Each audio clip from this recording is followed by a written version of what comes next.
Tarde. Olha aí. Quer dizer, sexta rodada do campeonato. Ou seja, com relação a essa primeira etapa do Campeonato Brasileiro, chegamos a 50% do percurso. Como assim? Porque nesta primeira etapa do Campeonato Brasileiro teremos 12 rodadas, né? E a segunda etapa será cumprida mais 7 jogos referente ao primeiro turno. Então, se teremos 12 rodadas, completamos essa semana agora com o jogo de hoje entre Internacional e Chapecoense, 50% do percurso. Aí você vê, a média tá baixa, porque são 36 pontos, né? É isso?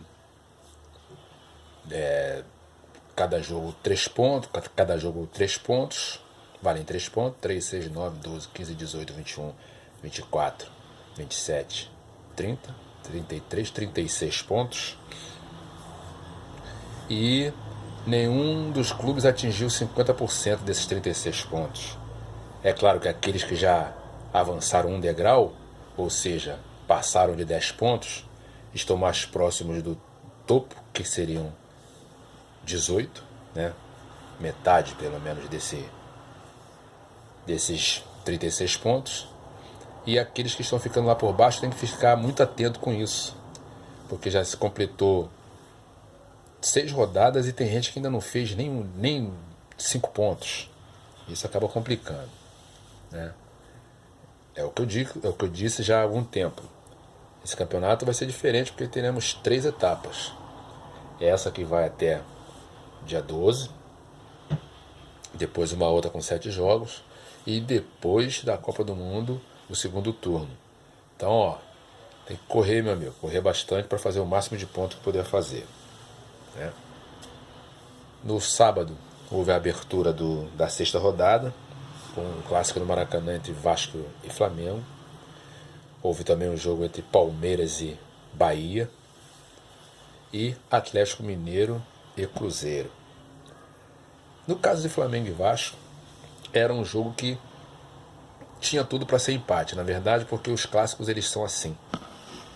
Não há aquela coisa de dizer que um tá pior e o outro tá melhor, que aquele que tá melhor vai ganhar daquele que tá pior colocado. Não é isso. Clássico não tem favorito, independente da posição que um esteja e que o outro esteja. Não tem essa. E deu mais uma vez o empate e eu vi o jogo. Desculpe. Eu fui ao Maracanã ver o jogo e o Vasco poderia até ter ganho o jogo. Entendeu? No primeiro tempo, a segunda bola estava sempre sobrando no pé do Vasco. O Flamengo tocava, avançava um pouco, mas quando tinha aquela bola que tinha que sobrar, sobrava sempre no pé do jogador do Vasco. Então estava vendo uma dedicação maior do jogador do Vasco com relação à atenção nessa sobra de bola do que para o Flamengo. Eu não vi isso acontecer, ao contrário, em nenhum momento do jogo, né? É o que eu disse também para alguns amigos, que o jogo não foi bom, o jogo da Sub-20 foi melhor, não porque o Flamengo ganhou do Vasco e foi campeão, não. Falando melhor no geral. Há jogadores lá na Sub-20 do Flamengo que precisam ser olhados com calma. O centroavante lá, que deu um show na Copa São Paulo, também é um jogador que já deveria ter uma oportunidade na parte de cima. Eu acho que ele é um jogador que vai render. É um jogador que já está... Para a questão do Sub-20, ele já está até um pouco acima. Entendeu? Ele, PP, né? Por sinal, o PP que foi o batedor do pênalti lá que levou o Flamengo ao título. E uma coisa que é curiosa, que é interessante. Há muito tempo eu ouço dizer, e até eu mesmo cheguei a pensar isso durante muito tempo, que o Flamengo tinha um elenco muito bem qualificado. Hoje eu já não vejo mais dessa maneira. Já de algum tempo, né? Hoje, segunda-feira não, ontem, domingo não. Já tem um tempinho que eu já não vejo dessa forma. Eu considero um elenco qualificado, um elenco que pode fazer a diferença, aquele elenco onde você tem um jogador que ele vai entrar e poderá mudar a história do jogo. No Flamengo não tem esse jogador. Os jogadores que estão jogando titular e os jogadores que estão no banco, não tem aquele jogador que, se você colocar, ele vai fazer a diferença. Existe a possibilidade dele fazer a diferença. Porque no futebol até aquele cara que faz a diferença sempre vai ter um dia que ele não vai fazer. Mas hoje eu digo que o elenco do Flamengo não é tão qualificado quanto antes. Vai substituir. Vou botar fulano que vai mudar o jogo. Não vai mudar. Os atacantes, Giovani não muda. Marlos Moreno também não muda jogo. Meio de campo também não muda jogo. O Jean Lucas, quando entra, dá uma outra movimentação. O Jonas não muda o jogo. O Rômulo não muda. Arão não muda. Existe sempre aquela vontade, aquela expectativa de poder modificar o jogo. Mas esses jogadores eles não resolvem o problema. Com a volta do Berrio ao banco de reserva, pelo menos, existe a possibilidade de ter pelo menos um jogo diferente. É um jogador diferente pela velocidade que ele tem e pela força que ele tem. Pode ser que ele faça um jogo diferente, não que ele vá mudar o jogo. O jogo com ele se torna diferente. E o torcedor rubro-negro está sentindo a falta dele já. Assim como vamos sentir muito, mas muito mesmo, a ausência do Guerreiro nesse ataque rubro-negro. Eu não sei qual vai ser o jogador que o Flamengo vai precisar contratar para fazer jus, substituir o Guerreiro na mesma linha. Vai ser difícil. O Henrique Dourado não é esse jogador. Não será esse jogador. Na base, também não sei. A não ser esse menino lá da Sub-20, que pensando bem ainda é um pouco cedo para ele encarar, para botar nas costas dele essa responsabilidade. Mas o certo é que, na minha opinião, o Flamengo hoje não tem um elenco tão qualificado quanto antes. O Vasco da Gama também tem um elenco muito reduzido. Entrou para o jogo contra o Flamengo sabendo que era um clássico contra o Flamengo e o jogo é diferente. Como eu disse, o Vasco poderia até ter ganho o jogo. Enfim, foi um jogo onde o 1-1 ficou justo, ficou perfeito. Agora, para o próximo jogo de Flamengo e de Vasco, o Vasco vai sofrer 2 alterações lá, com o Breno, que voltou agora a jogar e já está fora porque foi expulso. O Riasco, que eu não sei se é desfalque ou se é reforço para o Vasco, porque ele, a única coisa que ele fez de bom no jogo foi ter feito aquele empurrão no Everton Ribeiro, que começou dali a gerar confusão. Flamengo sem o Cuejá e sem o Rodolfo, além de Hever, além de Juan. Quer dizer, vai jogar contra o Atlético Mineiro no final de semana sem zagueiro. Hever só machucado.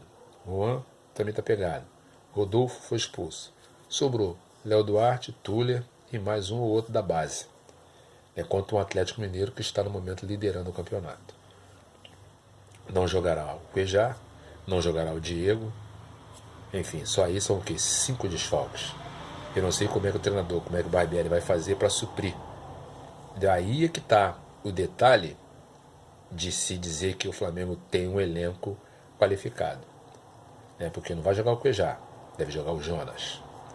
Não vai jogar o Diego, deve jogar o Jean Lucas. É isso?